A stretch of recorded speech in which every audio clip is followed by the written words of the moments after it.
তোমাকে আমার বাড়িতে নিয়ে গিয়ে তোমার মন পছন্দ খাবার দিব, দিন রাত 24 ঘন্টা তুমি ভালো থাকবা।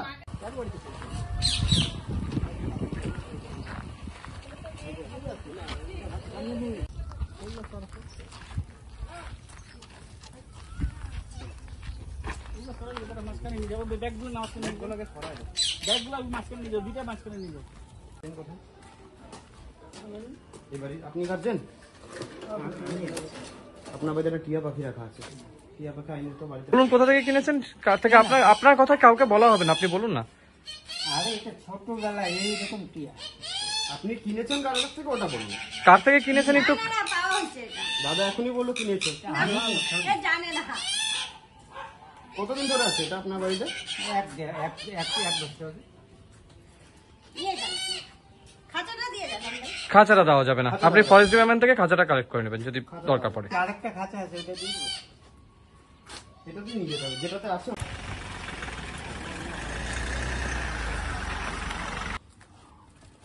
কোনো কিছু কাটা হয় নাই, লেজ কাটা হয়েছে? না না, এটা আপনার থেকে পড়ে গেছে। আচ্ছা, এই পাখিটা রাখা আইনীয় দণ্ডনীয় অপরাধ ওয়াইল্ড লাইফ প্রোটেকশন অ্যাক্টের আন্ডারে, এটা শিডিউল 1 এর আন্ডারে পড়ে। তো এই পাখিটা আপনাকে না, পাখিটাকে আমাদেরকে দিয়ে দিতে লাগবে, আমরা ফরেস্ট ডিপার্টমেন্ট।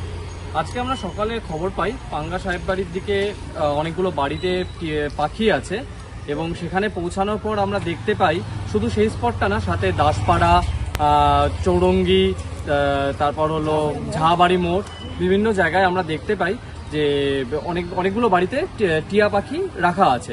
এবং টিয়া পাখি, শুধু টিয়া পাখি নয়, তার মধ্যে দুটি হিল ময়নাও পাওয়া গেছে। হিল ময়না দুটি wild life protection act schedule 1 এর আন্ডারে। স্পোরের কাছে ইনফরমেশনটা পাওয়ার পর spore wild life division, Gorumara wild life division এবং জলপাইগুড়ি ডিভিশনকে জানানো হয়, এবং স্পোরের সাথে অ্যানিম্যাল হেল্পলাইন জলপাইগুড়ি ফাউন্ডেশন এবং ফরেস্ট ডিপার্টমেন্ট আমরা সেই স্পটগুলোয় পৌঁছে অল টোটাল 6টা পাখি আমরা উদ্ধার করে ফরেস্ট ডিপার্টমেন্টের কাছে আমরা আজ হ্যান্ডওভার করে দিই। এখন পাখিগুলোকে ট্রিটমেন্ট করে উপযুক্ত, যখন পাখিগুলো ওড়ার মতো উপযুক্ত হয়ে যাবে, তারপর আমরা পাখিগুলোকে ফরেস্ট ডিপার্টমেন্ট তারপর পাখিগুলোকে ছেড়ে দিবে।